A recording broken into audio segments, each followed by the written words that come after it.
order. Please join me in the Pledge of Allegiance. I pledge allegiance to the flag of the United States of America and to the republic for which it stands, one nation, under God, indivisible, with liberty and justice for all.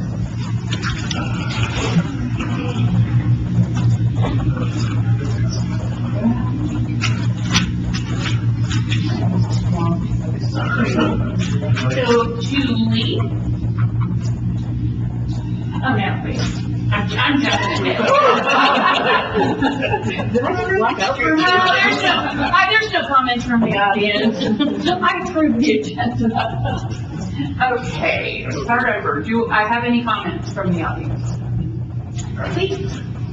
These would be things that are not on the agenda. Yeah. Hello, ladies and gentlemen of the council, of the board. My name is Seth Howard. I'm the field representative from Northern California Carpenters Union. And we're on a campaign right now, just getting the word out there, what we're all about to different localities that might not know. And I just want to tell you real briefly, I don't want to take up much of your time, I just want to be real briefly tell you about our core values. We represent approximately 37,000 carpenters, over 1,200 contractors in Northern California. Some of our core values were about apprenticeship. We have a state-accredited apprenticeship program. Every other month, apprentices go to school for a week. It's a 4-year program. We have 4 state-of-the-art facilities in Northern California. Local hire, with what's going on in the environment now, it doesn't make sense. People driving from Sacramento to come up here to work. People from Tahoe driving down to Sacramento to work. It's a big strain, especially with gas is now. And health insurance. All of our working members receive a Cadillac plan with vision, medical, and dental. And that's really what I want to talk about just real fast.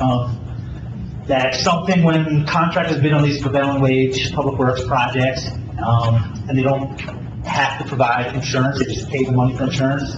And if the contractors don't have insurance, member gets hurt, the job's over, who's paying for it? Everyone that has insurance, everyone that goes to the doctors, and that's all. I just wanted to briefly tell you about what we're now. Get out here and get the orders. Thank you very much for your time. Thank you for the information. Thank you. Okay. Do we have any corrections to the agenda or the consent calendar?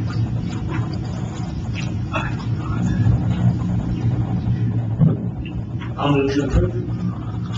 I'll second it. Okay, we have a motion and a second.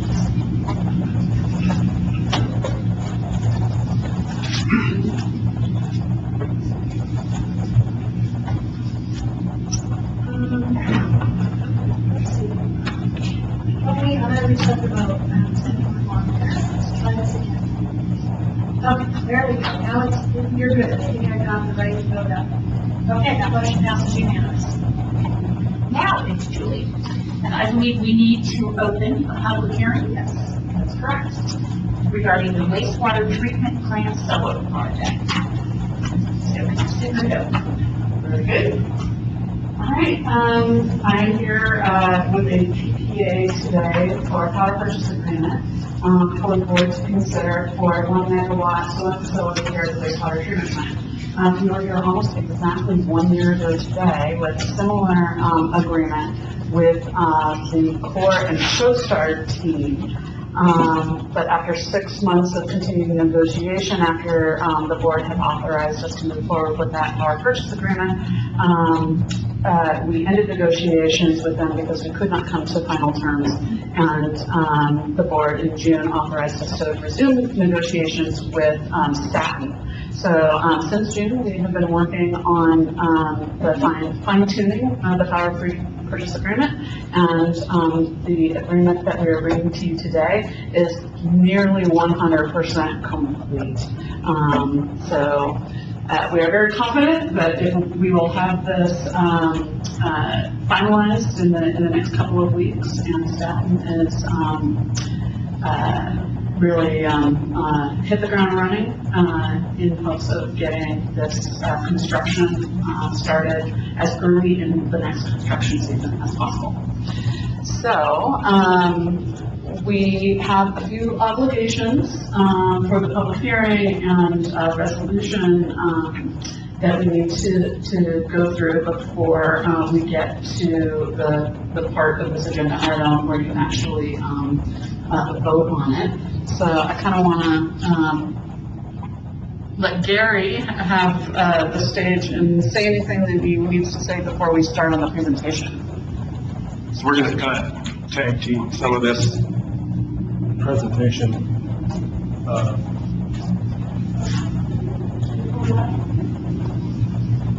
I have it up.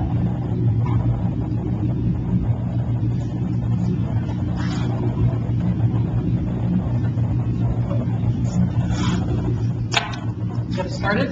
Okay. So, just real briefly, background, the government code sections 4217.10 through 18 allows the district to enter into a power purchase agreement or an energy contract without having to do competitive bidding. You can do it, as the district did, we solicited with an RFP to get proposals, and we selected based on both the initial one with the core ProStar team and then with staff. We selected on the basis of experience, technology, the cost savings, and various other factors that were considered. So you don't just have to go with the lowest low bid. The history, as Julie was running through it, remember we worked with the seed fund and the district and Santa County both looking for projects. The consultant for the seed fund is Optany, and they've been consulting with us over this last couple of years to assist in some of the technical aspects of it. The core, I've got it, it's core ProStar team, but the actual provider was Standard Solar that we were negotiating with. Core and ProStar were a part of that team. So we negotiated with them for about 7 months and brought to you a power purchase agreement that we thought we were going to tie up. Shortly after that, you adopted a resolution, and then several months later, we still were not able to come to the final terms. In particular, we were never able to come to terms on a price. That ball kept moving. Near the beginning of this year, we started talking with one of the other proposers in the original RFP, staff, and they were, I think, right as far as price of power, were right behind Standard.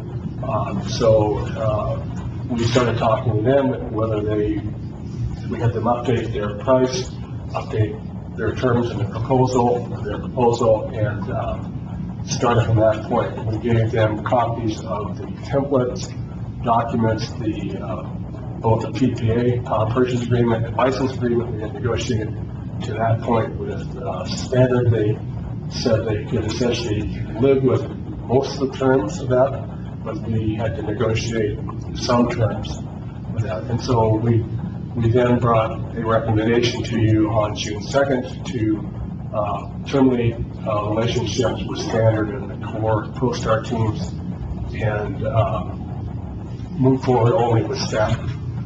Since June 2nd, staff has continued to hold its price through the negotiations. We have now concluded the negotiations with them. The draft documents are in your board packet. And as Julie said, it's essentially 100% done. The only thing we haven't done is make a final read through, make sure everything's coordinated properly. And we'll do that after you approve this project to go forward.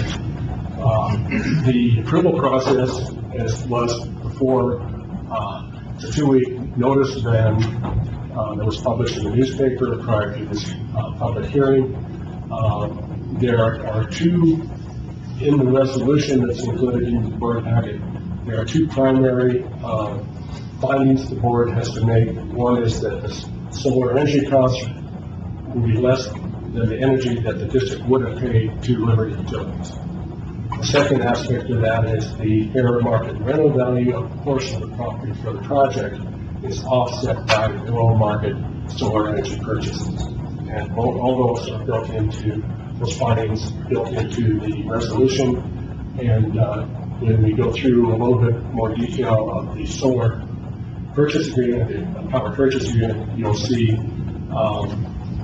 there's projections on savings and stuff based on discussions with staff and with our consultant option. And Julie will run through those with you. At the end of this, we're going to ask that you adopt resolution 3231-22 regarding these findings and authorize the district to enter into both the power purchase agreement and the license agreement. We also have in case there are any tweaks, the resolution also authorizes the general manager on advice of council to negotiate any final terms in the agreement that might need to be tweaked. I don't anticipate any, but just in case, so we don't have to come back again. The structure is simpler than what we had before. The district is the purchaser. Stanton is forming a special purpose entity, just as Standard did for this project. They call it Blue Dragon Holdings 1 LLC. They are both the seller and the financier of the project, and they're doing, before we had Standard, but then you had Core doing the construction work, you had ProStar doing the design work, and you had Stanton. Standard was providing financing, so they're much more complicated. And the only agreements again are the power purchase agreement and license agreement. Now we'll get into the more fun part. Yeah, so as Gary just said, Stanton is doing the construction, they're doing the design, and they're the financier as Blue Dragon Holdings. So yeah, much more streamlined, and as a result, we've had a much easier time developing this project plan because we're only working with one group. The schematic here is the one that they have developed for submission to Liberty as part of the application packet for our net metering setup. So what we're looking at is approximately 3.3 acres of disturbance in the forest on district property to the east of the wastewater treatment plant. We have required that the buffer zone around the west side of the array be offset by 300 feet from the existing property boundary of the wastewater treatment plant, just in case there are future improvements required for wastewater treatment that we want to occupy that space, just giving us room for future wastewater development. The array has been situated on a mildly sloped hillside that is angled to the south and west, and so it's really an optimal location for this type of array. We have worked with them to identify the optimal design for an alpine array, including bifacial panels that will allow production to continue even from reflection from the underside, even when the top side is covered with snow. We're working with them to discuss some of the nuances about panel angle to help increase snow shed and optimize production. And the panels will all be mounted a minimum of 4 feet off the ground to allow accumulation of snow around the panels while hopefully keeping the array as clear as possible during big snow events. There will be a fence around the array to protect it. The district will, however, have access to that array. We have I'll get more into this later, but there's an instrument out there that's going to be used in the actual, monitoring of the solar production that the district has written into it, that we have the ability to go keep that clear. And that'll be the district's benefit. So we will have access. And there will be an access road to the array, which is the yellow stripe across this drawing, from within the plant. And so the operators will actually be given access to the wastewater treatment plant so that they can access their arrays as they need. Any questions on the layout? This 1 megawatt, I'll talk a little bit about the 1 megawatt siphon. As I think you're aware, we have a cap of 1 megawatt currently written into Liberty's net metering tariff. A 1 megawatt sized facility will offset somewhere between 25 and 33%, a quarter to a third of the overall power consumption of the wastewater treatment plant. So, this is a good start for our solar promise for the facility, but it's by no means the end if we can navigate around that 1 megawatt cap in the future. Yeah, so before I go on, any questions about the layout? All right. This slide lays out the terms that are written into the PPA as regards to the development of the project and its construction. Basically, the bottom line is that we should expect to have the system operational within 540 days, but it does give them an extra 90 days beyond that as a revised operation date, just in case they run into problems during the actual installation. They asked for an extension to that kind of at the 9th hour because they realized that the dates were falling like right in the middle of winter, and there wasn't a whole lot they were going to be able to do in that time period if they had seen some problems. So we extended that for them in good faith. Yeah, I think it was about 3 months we extended it. Yeah, that's right. So with that, we do expect that we will be receiving solar power by early in the calendar year of 2024.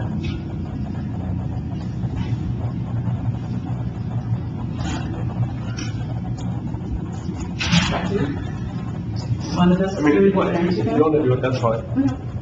all right, so here's the basic financial terms of the power purchase agreement. In year one, we will be paying 12.65 cents per kilowatt hour. That price will go up by 2.9% every year for the 28-year term. We negotiated in a sweetener on this PPA that we did not have on the prior go-around with the standard solar PPA, which is that we will only pay 50% of that 12.65 cents for any power that we consume above their guaranteed production value. So the production guarantee that they've given us is actually a fairly conservative number. They have somewhat underestimated, in our minds, the amount of solar this array can produce. And so we'll show you some numbers in a bit, but this 50% discount really does help support the financial benefits of this project. It's right here. So based on the production guarantee that they gave us, we would expect the district would save 1.24 million over a 28-year period. But based on calculations of this size of array in this location, using tools on the internet, and that 50% discount, we actually expect that we can save up to $2.4 million over the 28-year period. So roughly doubling the potential benefit of this PPA. If you look at this, and one of the benefits of moving to this PPA and shift over was obviously that 50% benefit, but there was a more conservative estimation as to what we would generate compared to that former PPA. So there was a lot of, as we kind of evolved this new group, this was a more conservative estimate and also panned out better for us. We were a little bit concerned that the last group was overly confident in the production potential of the array, and so we do feel a lot more comfortable with the kind of the conservative approach that this team is making while still being able to hold to this pricing structure. Another thing I want to point out is that these estimated energy cost savings, those are based on some assumptions that we're having to make about what Liberty's price structure is going to be doing over the next 28 years, which, that's a pretty, a long time to really hone our crystal ball. But what we have assumed is that they will continue to raise their rates at least 3% per year over the next 28 years. That aligns very closely with what we actually saw from the years 2016 through 2020, that 5-year period. We saw 3% per year on average rate increases from Liberty. In 2021, however, we saw a huge increase in Liberty prices on the consumptive side. So, if that is any indicator of what might happen in the future with sort of a slow and steady followed by a steep increase, then this financial picture will get even better. But there is a possibility that, as their kind of rate structure changes, that they could shift some of the charges that are currently consumptive to the fixed side of the equation, and that would potentially hurt the financial outlook of this project over that 28 years. But we have some protections written into the agreement that we will talk about that give us some off-ramps, if you will, if things start to look upside down in the future. But what are we currently paying per kilowatt hour? It's around 14 cents on average. It's a very complex rate structure, and it really depends on how well we're able to do with shifting our loads from the, high price to low price periods of the day. But 14 is a good number to use. And I know I've mentioned this in kind of past discussions, but when you look at Liberty CIP and what they're not capturing the entirety of their cost. I think this is also a very conservative estimate if we assume 3%. Even if you just factor into inflation and what we're likely to see in the future as global structures change, I tend to think this is also very conservative estimate. So any questions on this? Before we go on?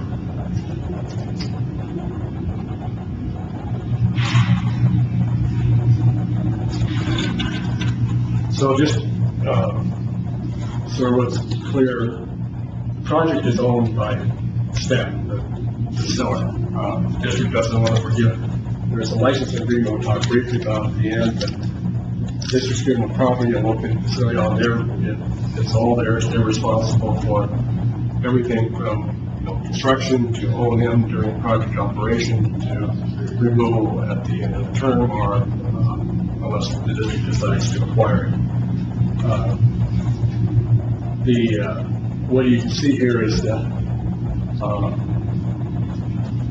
and this is based on the numbers that Julie was just talking about as far as what we think can be produced. You can see the nameplate capacity is 1.339 kilowatts, while the anticipated, what we are seeing, we anticipate based on it, is 2.3 kilowatt hours. And so that's the differential where we think they've been very conservative in setting their power output. And that will also give them, the district, if we're right, a chance to acquire that differential at half price, which really makes the financials look a lot better. I'll just clarify that one a little bit, but, so using that tool, like I said, on the internet, we came up with a 2.2316655 kilowatt hours per year is what we think this array will produce. And the production guarantee that's written into the PPA is this 1925050. So that's where that big differential, comes in, and, where we stand to, save a lot with that half price power. Anything above 192.5. The PPA also assumes that the energy output of the system will decrease by about 0.5% per year, so that production guarantee each year gets lower and lower. The district will buy any of the power that comes off of this as long as it's a better value than, what we're paying Liberty. But the agreement requires that we take at least 120% of the production guarantee. So, if we did end up in a situation where the Liberty prices stopped increasing, and yet the array was producing more than 120%, we could tell them that we weren't taking it. But, and buy the cheaper power from Liberty, but we don't really think that that's a likelihood. No, and I think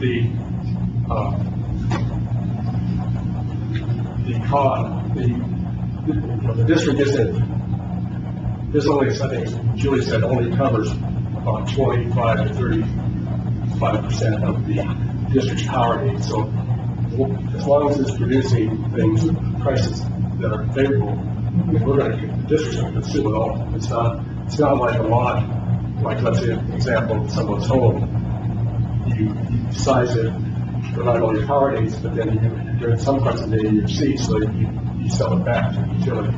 That's not the case here. It's can only be consumed by the district. And Liberty is doing an analysis, working with staff to assure themselves that we're not going to be sending them a bunch of excess power onto the grid that they then have to, be able to accommodate.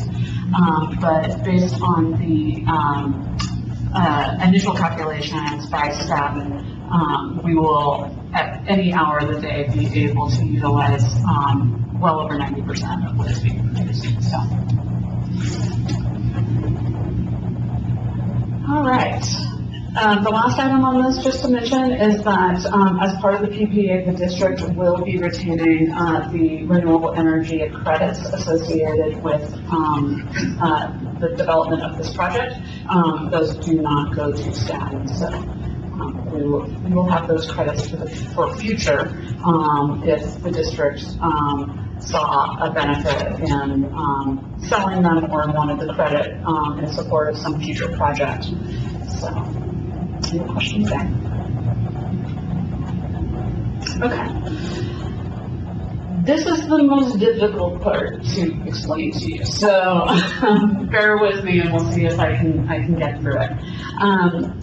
The power purchase agreement includes a requirement that they pay us a penalty or a shortfall payment if the array does not, if it underproduces, if it doesn't perform. The last time around, that was a very straightforward calculation. There was a fixed level that they committed to producing for every year of the power purchase agreement. Staten was not comfortable with that approach, partly because there are two large weather-related components that they have zero control over, and made them very uncomfortable with setting a fixed value. One is snow, which, as we saw just last year, becoming like 8-foot dumps. And that's really hard to stay on top of and keep a solar array producing without a lot of effort. The other is our smoke conditions. And, when we have months in the middle of the peak production times of the year that we are covered in smoke, that can really impact the amount of production. And so They agreed to an alternative approach that will allow us to actually, this is where the sensor comes in that I was talking about. We will install a sensor as part of the project out adjacent to the array that will be used to measure on a daily basis the actual production potential at the site. So while that won't be a great tool for dealing with the snow issue, because the instrument will be heated and we will be able to keep it clear, it will be a good tool for sort of the ongoing issue of smoke. That stands to work in our favor, because the reason for this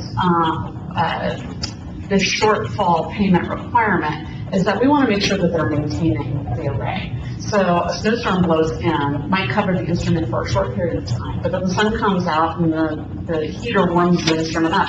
That instrument will be clear, and will, if the sun is shining, it will say that there is solar potential, but the array may still be covered in snow and not producing. And so this instrument actually stands to really keep them honest about the actual solar potential. And if they go for a month with arrays covered in, a blanket of snow, they're going to need to bring someone out to clear those panels so it can start producing again. Otherwise, they're going to be required to pay the district a shortfall payment, and that payment is set up to basically get us back to that production guarantee financial benefit that we would have seen if we had been able to take that power from the array. So basically, they have to pay us the difference between what we ended up paying Liberty for that power that their array should have produced, so that we end up whole. And initially, they wanted this weather adjustment with this sensor in case things got bad. That they're saying, well, our panels couldn't produce that because it was smoky or whatever else. Well, we said, well, that's fine, but it's got to go both ways. If it's better and your panels are clean, then the calculation, this production guarantee goes up. So they will be required to produce more. So and they eventually agreed to that two-way street, which I think really provides benefit to the district. It is a much fairer setup than we had before, because it's measuring the real potential for solar production at our site. And it doesn't require them to use a crystal ball right now to set some fixed value that is going to be valid for the next 28 years. So anyway, I think we're very happy with this change. Yeah, and Julie's committed to at least once a week going out there on her way coming in. If I know Trevor, that's going to be him. Yeah. All right, and just the last thing I want to mention is that we're not going to be looking at this sensor every day. Basically, once every 3 years, we collect all the information that the instrument has collected over that 3-year period, and we calculate what that payment is. They didn't want to do it on, an annual basis, even though we have the ability with the technology. They thought that was a hassle. And we really are hopeful that this, because they've been conservative in kind of their assumptions for the design of the array, that we're never actually going to get to this point and have to exercise this. We're hopeful that the array is going to perform. What have other mountain communities experienced that have gone solar that are previous research? Yeah, that's a good point. As part of the staff's efforts over the course of the last year, we have reached out and identified arrays in mountain communities in California and in Colorado, and from our conversations with them, they have by and large indicated that these arrays that they've put in have outperformed their expectations. I think the one kind of caution that we had, which we took to heart, was don't try putting in the articulating arrays in mountain locations, just the snow buildup and the wind conditions and all that, they're, a mechanical nightmare. And so ours will be fixed arrays, they won't adjust with the sun. Happens to be a lot of this. You have something in place for that?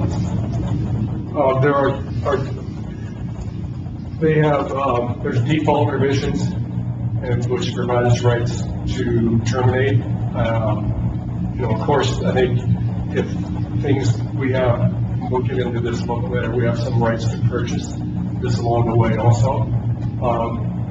They also have rights to, I'll talk about this in a second, about assignment to another operator to take over if they go under for some reason.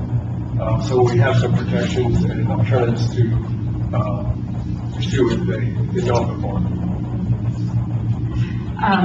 One thing to note, and I'm not sure if we mentioned this, but Staten is getting a pretty strong foothold on solar in South Lake Tahoe. The city is working with them, and I know that they're working on a array up on the North Shore as well. So they seem to be quite committed to this type of effort in our region, and so I think that's another confidence builder for us for this team. Well, I think for us in negotiating this, the person we were negotiating with was the owner of the company, head guy. So it wasn't, we weren't dealing with layers and layers of different people. He was always on the phone. He might have had a couple other, 2 or 3 other people there, but he was the one. And so we feel a lot more confident. And it really proved out in being able to negotiate the agreements in a relatively short period of time.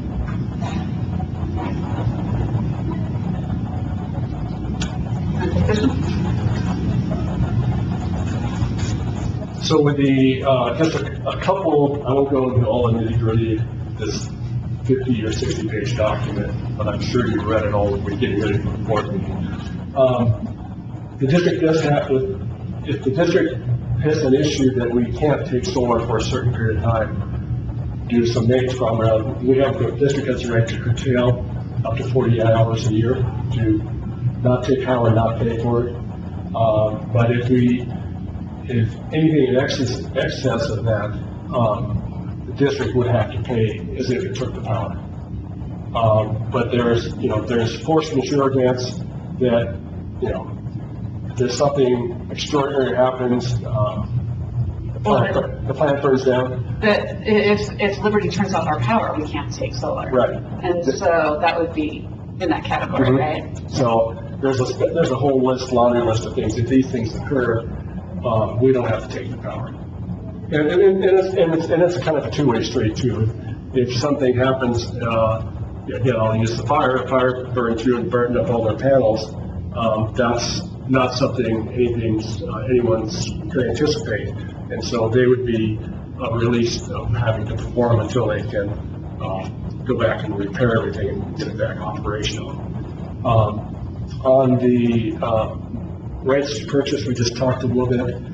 The district has the right to purchase on years 7, 10, 15, and 20, and at the end of the term. So, and then the valuation is just a fair market valuation. The system that most likely would be based on the income method, because that's really what their whole system is built on for revenue for them. And I think, at least internal discussions we've had, after the first 7 years, that's probably a very advantageous point to think about purchase the system, because by that time, they will have taken the benefit of the investment tax credit, and so the price has reduced quite a bit since the initial construction, and we think that might be a good time to think about purchasing. And from talking with Optimi, I think you're not paying, if you acquired the system, you're just paying the financing cost to pay off whatever the purchase price would be. And so that should improve the financial benefit to the district if you want to do it at that point. And you know, the price of this system was what they say was cost of three. It's $3.7 million. Yeah, compared to standards cost from core was 6. 7. Yeah, Yeah, it was almost double. And that was one of the factors when we were looking at switching over, that really weighed heavily, was the benefit you got in year 7 compared to the first agreement versus this one. yeah.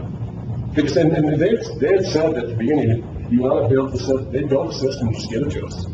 Give it to the district. But it wasn't built into your CIP plan. So this gives you a chance to think about it. If you want to build that in and think about acquiring it, all the mechanisms are set there for you, the district to do that. And we have actually now included a purchase of this system in year 7 of our CIP. So we are prepared for it if the district decides that that is something that it wants to do. Well, we don't actually know what the fair market value is going to be in year 7. We have a pretty good idea because the PPA has a termination schedule, which is basically what we would have to pay them at any moment in time if we said, this is not working, we're done. And so that's what we based our budget on for year 7 is like, what's that walk away charge in year 7? Yeah, that's all scheduled in the PPA. So we're just talking. How's that for a segue? Very good. If they materially breach the agreement, don't perform, and don't cure, we have the right to terminate. And what Julie was just mentioning is we have a termination for convenience at any time. We just pay a termination value. If Stan fails to deliver output for 150 days, we have the right to terminate unless they make up the payments for that period, the shortfall between that. And then they have a second 150 days to cure whatever's causing the problem. There's also, if the force majeure event continues for more than half a year, and it prevents them from performing, they have the right to terminate unless they're taking measures to actually fix it and get it back online. So there's basically the district's rights to cure are multiple, but then as long as they're doing what they need to do to get back online, but we can. That's it on the PPA. Any particular questions? Do you have a rough estimate of that year 7 cost or purchase price, roughly? I don't know if it's off my head, I'm sorry. Okay. Well, do you remember what the termination fee was? I don't remember off the top of my head. For some reason, I want to say 229 or something like that. And I feel like 2 million is more in the ballpark, but we would have, maxed that out for budget costs. Somewhere between 2 and 3 for a $3.6 million array. And I'm sure it's going to depend on how well it performs, because that's how they're going to do the income benefit. That's how There you go. the fair value. Yeah.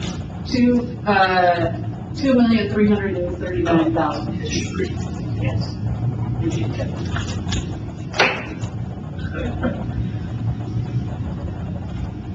So just quickly, as I mentioned, we have a license agreement that has the same terms as the PPA. It's a personal right to them to use a portion of the property. They'll acquire any other rights, not like a lease, it's not like a lease. And they can use the property to start and operate the system. There'll be some controls for them coming on to the district's property. There'll be some protocols as far as notification and who can access. It's still 28 years and 180 days to renew the system at the end of the term. Like I said, they have responsibility for maintenance and security, health and safety of their workers. They're liable for losses and damages, hazardous substances, on access. I said, they can have access 24/7, but it'll be restricted. And would, they'll have to contact the district to come out to the district office so we know who's here and when they're here. And as Julie mentioned earlier, the array itself will be fenced. The clear area around the array, that's a non-exclusive use, so the district can do what it needs to do in there as long as it doesn't interfere with their operations. And the same with the route for access and utilities, it's not exclusive, so we can use their road, we're going to route the line from the array to connection to the district's power, around to the portion of the plant, so that will be just a route that we can cross and do that anything else is not going to be answered. That's it. So, the PPA has been posted on the district's website for 2 weeks as part of the public distribution, so that we can receive any comments on it. And it was noticed 3 weeks ago in the local paper, giving people direction to where to find the agreement if they wanted to review it. We have been receiving some written comments over the course of the last week. We received 6 very clear recommendations for this project. Community members writing in clear support. We received one very detailed comment from the public that was in support of the project itself, but recommending that the district buy it as opposed to a PPA, that this be a direct purchase. So the reasoning was that with the recent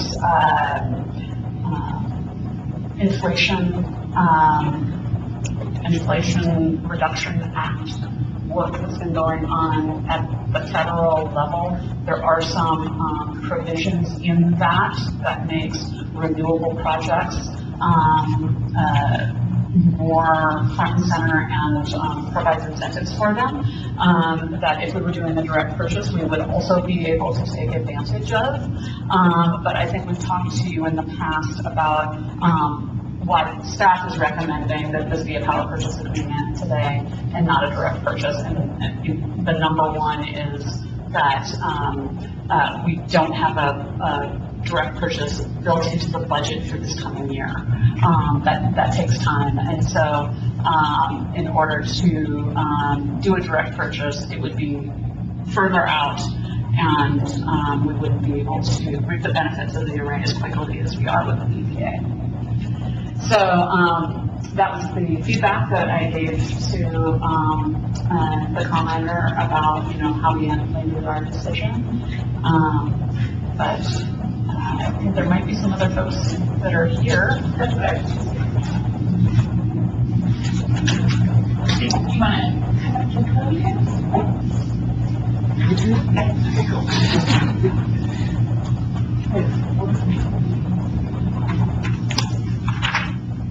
Hello, everybody. I'm Sarah Lutton. I work for the City of South Dakota, Tahoe, as a sustainability coordinator. Nice to meet you today.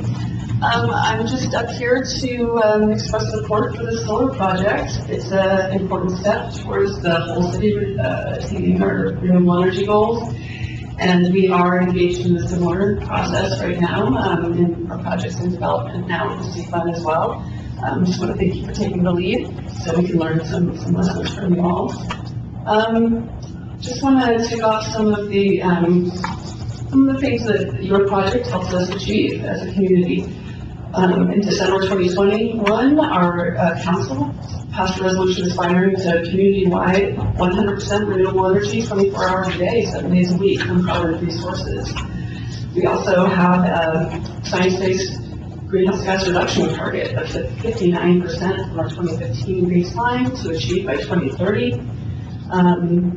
We've got a 2020 climate action plan, strategy 10, that focuses on increasing the use of renewable energy in the community through advocating for utility scale renewable energy, the potential development of community choice aggregation and production and use of renewable energy. And in our strategic plan, a 5-year document written by our city council, number 1.5 is carbon neutrality, and it says that we're working to implement a variety of projects to reach the city's 100% renewable energy goals, eventually achieving carbon neutrality. And action item 3 says we would work with community partners to achieve 100% local renewable energy for all entities by 2025. And I'd like to think of you as one of those entities for sure. The PUD is an important member of our South Tahoe Zero Emissions District, in which a number of our largest institutions in town are committing to similar renewable energy goals and greenhouse gas reductions. I want to thank you all for that. And this is a huge step in leadership in that group. As the biggest energy user in town, you have this important opportunity for leadership in general and climate change mitigation and achieving these bigger picture renewable energy goals for the community and the state. And just want to, again, just express support for this project. And thank you for being a valued partner. Anybody else? Anybody on the board have any questions or comments? I just want to say great job to Julie and to Gary in particular. Don't want to go back too far in history, but that first group we were working with was just a challenging group. Them being as excellent as they were, we wanted to give them a fair shake, and thankfully we moved, and our realities and kind of changed dramatically.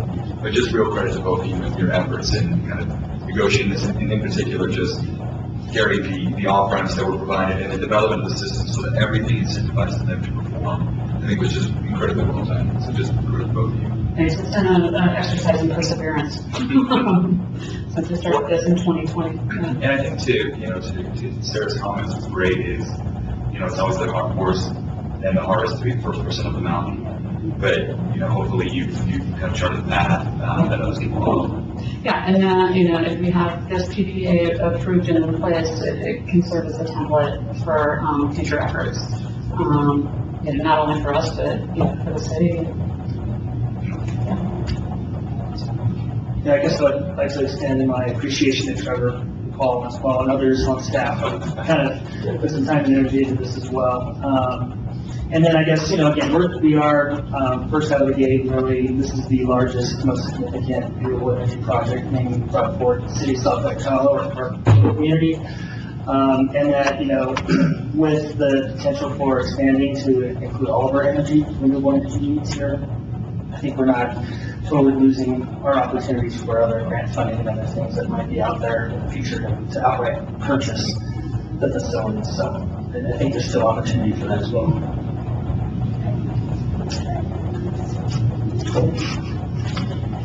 So do we close the public hearing? Okay, the public hearing is now closed. And we don't need to read the resolution, right? We can just read the action? Sure. Okay. Would you like me to read it for you? So I'm asking that pursuant to Government Code Section 4217.12, hold on, have we already done that part? Do I have to read that part? No.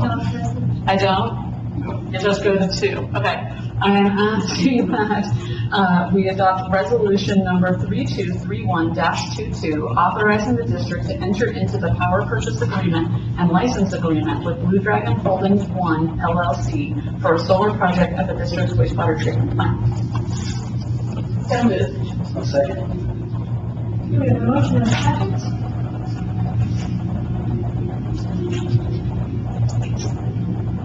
And that motion passes unanimously. Do we need to authorize the general manager to make minor changes? That might have been the one you voted to each. We are good at remembering. That's where the technology's going, Kelly. Yeah, sending it again. I don't know why it's being done. It was the first one that didn't work. The motion once again passes unanimously. Thank you. Congratulations.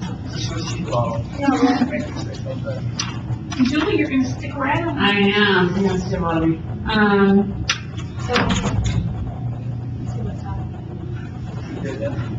Trevor, you wanna come on up?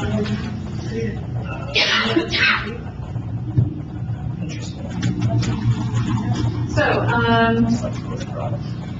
item 6B, Diamond Valley Ranch Facilities Emergency Repairs Project.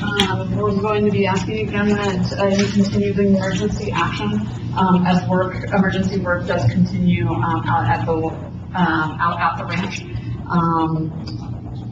following the rain events in August. And so, Trevor, I'm gonna hand it over to you to give them a bit of an update on what's been going on over the last couple of weeks. You'll recall that we, due to uncertainty about possible funding reimbursement, following the flood event, we've been using our own crews to do cleanup activities. That's included the rental of a larger excavator, things like that. We're currently trying to track down a larger grader to run all our roads. We've got a few miles of roads that need to be regraded, and then that grader can also efficiently cut through ditches. Starting next week, following the dig season, we have a sewer crew going out to help with the Vector, to help clean up pipes, to a dozen culverts that we cleared, and then a very large section of Dressler Ditch that's piped, a 60-inch pipe. It's got a lot of material in one end and then the other end. It's way more than we want to take care of the shovel. So that Vector's equipped with a jetting machine. We'll be able to put that in, pull material out, pull material out, Vector it, jump in. So we're using emergency to continue to complete equipment as we need it. These are large rentals, and several $1,000s a month. We're able to do that without our normal purchasing policy, just speeding things up. I don't have any updates on the timber harvest from BLM. We have reached out to BLM. We haven't seen any trees go away there. We'll be working on the dam faces, calendar activity. We had a visit from the dam inspector for the safety dams last week, and he was pretty happy with the progress we made. Made sure things are stable. So I think that's the bulk of what we've been working on. We did have a little bit of a pause because we replaced valves and replaced reservoir, and that required pumping down the reservoir a lot of man hours to take care of that. We took care of that. So, any other questions? Thank you. Not so much really related to Diamond Valley, but it's related to the Calder fire, and basically kind of played out at the candidate forum. One of, I guess, our former employees, he was adjacent to our SDPD property, and apparently there's a lot of dead standing timber that he would appreciate if we can get out and take a look at that. I guess alleviate some of those concerns and some of those hazard trees, and maybe we can get Ed Cook or somebody out there to take care of that. So we're actively working with the Alpine Fire City Council to complete clearing of about 15 acres, and that's a 200-foot swath bordering Alpine Village going south. This is more related to the Calder fire. Oh, Yeah, so it's in basin where we lost that small construction next to the water tank cut in South Kentucky area. So, anyways, there was a property owner here that was asking, about that. I just wanted to bring it to your attention. Okay. Hopefully we'll get somebody out there to take a look at it and get deal with some of the hazard trees that are. John did speak to him after the meeting and let him know that there would definitely be somebody going out there. Do we pull up on that? That's an interesting parcel, because I believe it's surrounded by county land. I think that the property line's correctly. So we'll check it out. Yes, he used to work there, so. Was it done? Yeah, that's right. Yeah, I'll check them out. He knows the property line's correct. Thank you. Okay. I mean, I would consider that as part of the emergency meeting. They explicitly couldn't hear, but. Yeah, no, thanks for the reminder. All right, so if there's no further questions, I'm asking that we continue the emergency action to repair the Diamond Valley Ranch facilities per resolution 3230-22. So moved. I'll second that. Okay, we have a motion and a second.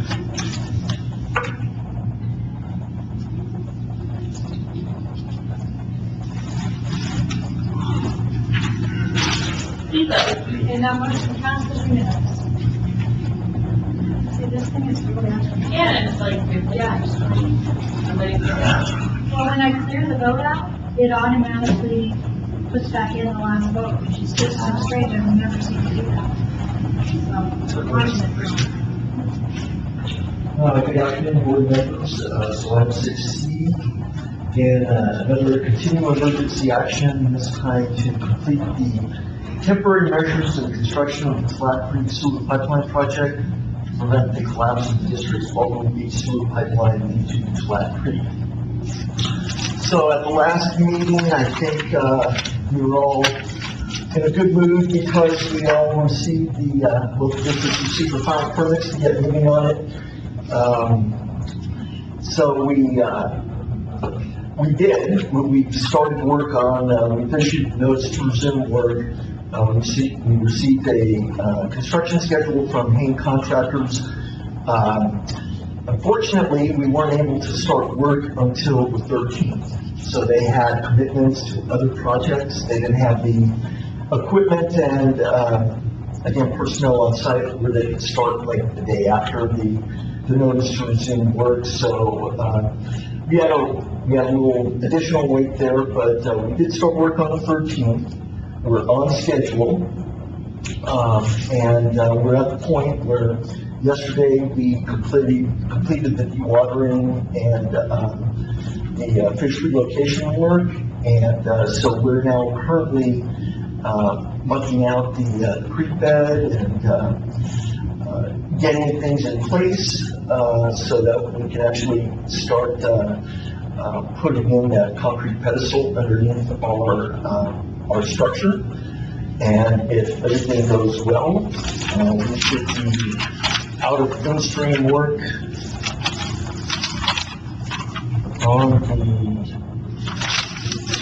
we should be completing in-stream work by November 8th. We have a rating exception that will allow us to continue work at least through the 31st from both GOPA and from the regional board, which will look to update again and give another 2-week extension after that. But again, with all that, if things go as planned, we should be out of Flat Creek by November 8th. So that means that there will only be one more board meeting report for continuing action on November 3rd. And something you guys don't do. Major snowstorm between now and then. Snow would bother me as much as, the atmospheric river event that would be not good. But, no, everything's looking good, and, I'm very happy that we're getting this work done.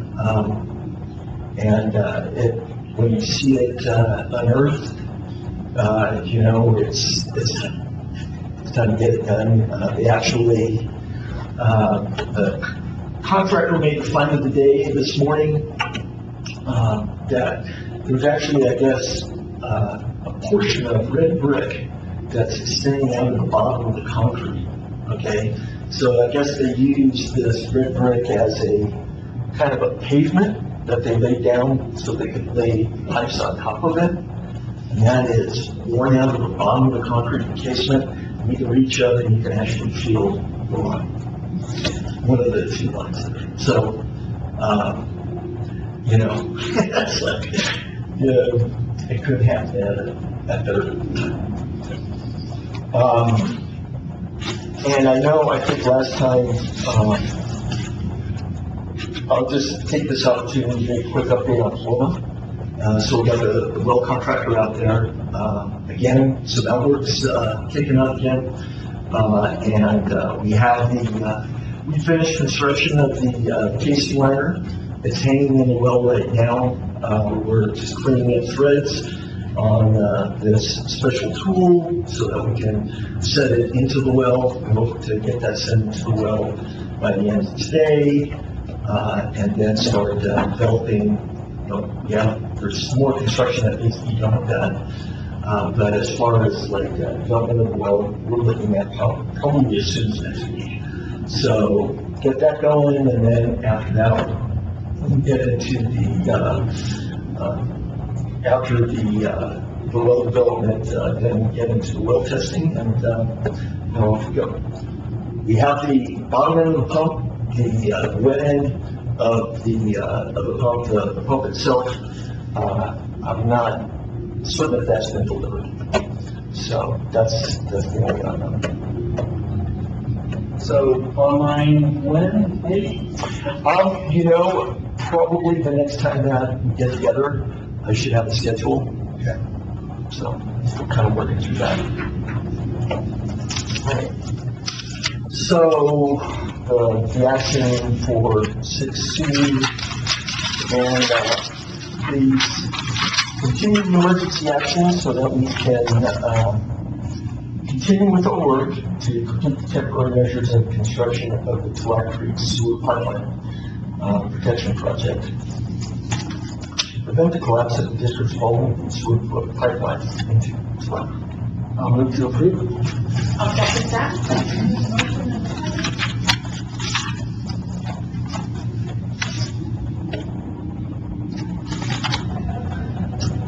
And the motion passes unanimously. Great, thank you. Thank you. Julie, you're back. I know. I didn't see anything, so I was going. No, he left on vacation today, so, I'm gonna kind of stumble through this one a little bit, I'm afraid.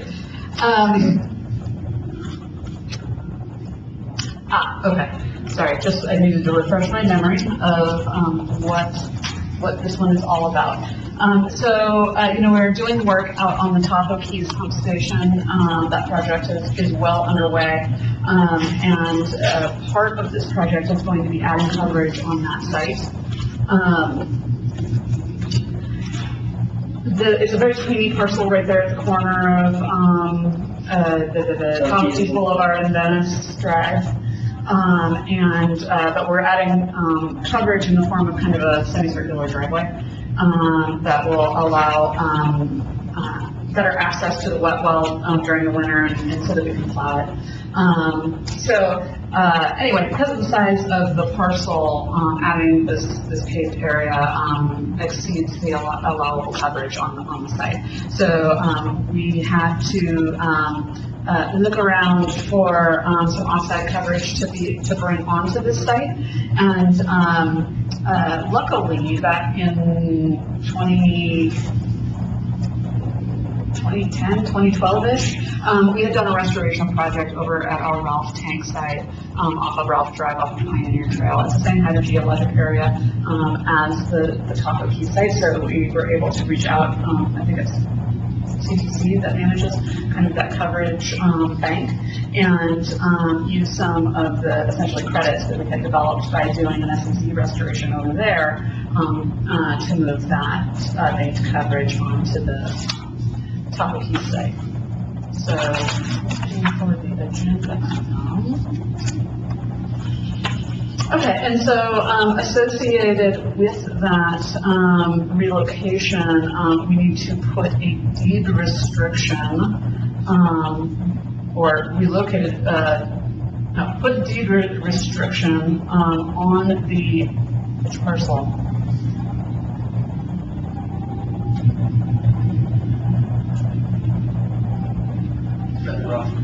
It would be the Ralph parcel? Yeah. Okay, that, will, keep that parcel from being able to be developed in the same manner in the future because we moved the land coverage off. Thank you. Anyway, that is why I'm here today. Do you have any questions? Anybody? Who tracks our bank coverage here at STPB? Is that you, Paul? You kind of manage that, or how do we just go to CTC and they have a record for us, or who's, is there anybody It that? doesn't come up very often, so I'm not I do sure. not have that banked information. Just curious. Yeah. Seems like you probably should ask the point person on that. This is the last project that I know of that we worked on, but, we found this solution relatively easily because that was my construction project. So I think your point is well taken, but, I ride off into the sunset I'm just hoping that. and take that knowledge with me. Yeah.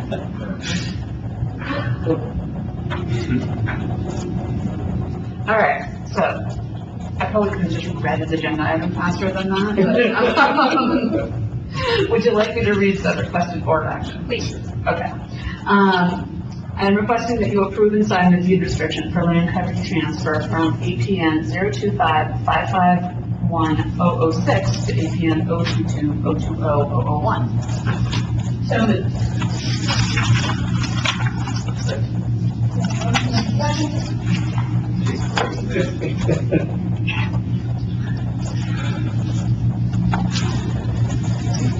And the motion passes unanimously.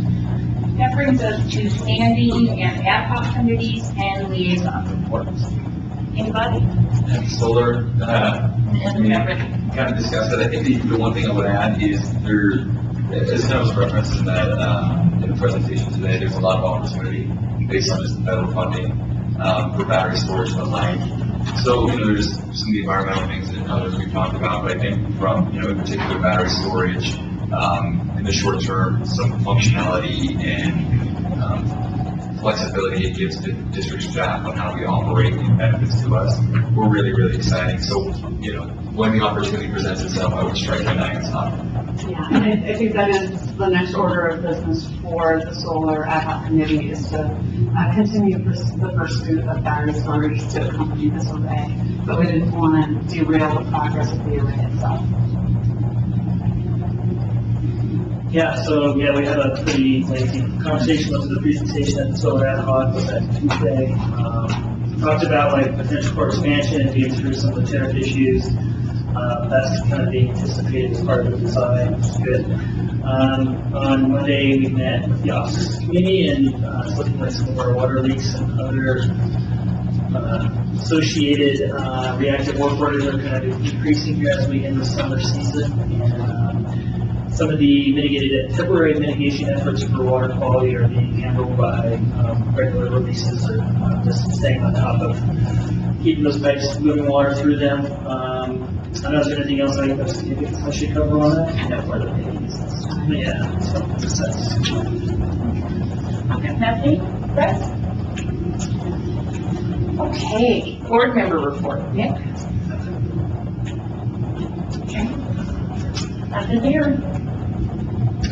Okay, I knew that we had the El Dorado Water Agency meeting here. Did this date?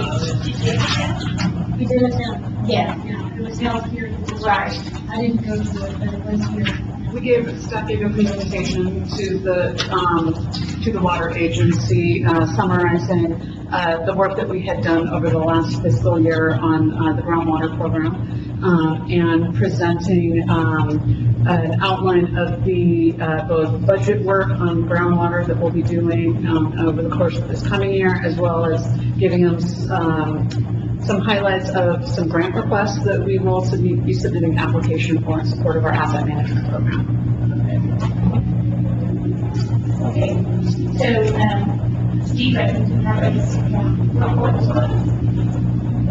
Just a brief one, just to talk about a little bit about the water loss regulations that have been on the board, whether to talk about the water audits. Yesterday, the state board adopted those regulations, so they are now adopted. I think they go into, supposed to go into effect on July 1.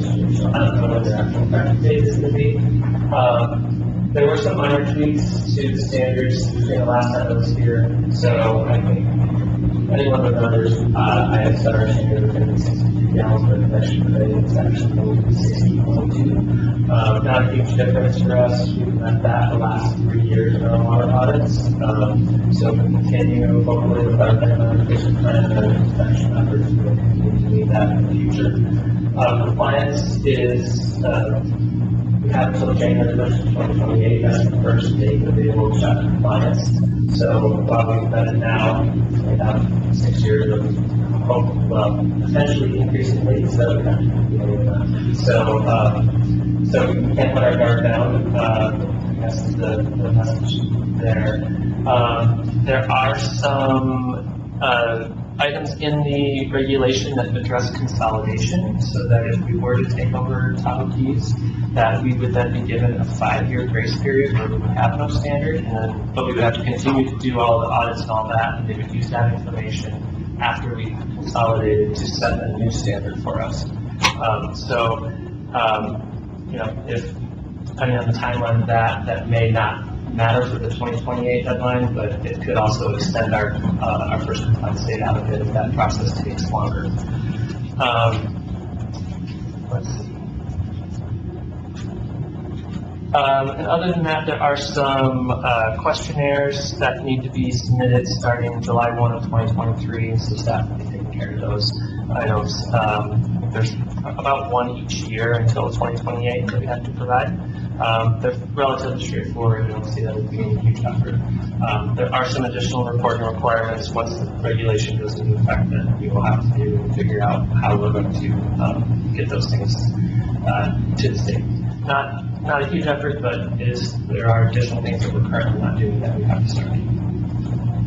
Steve, are there penalties written into the requirements if we fail to comply by 2028?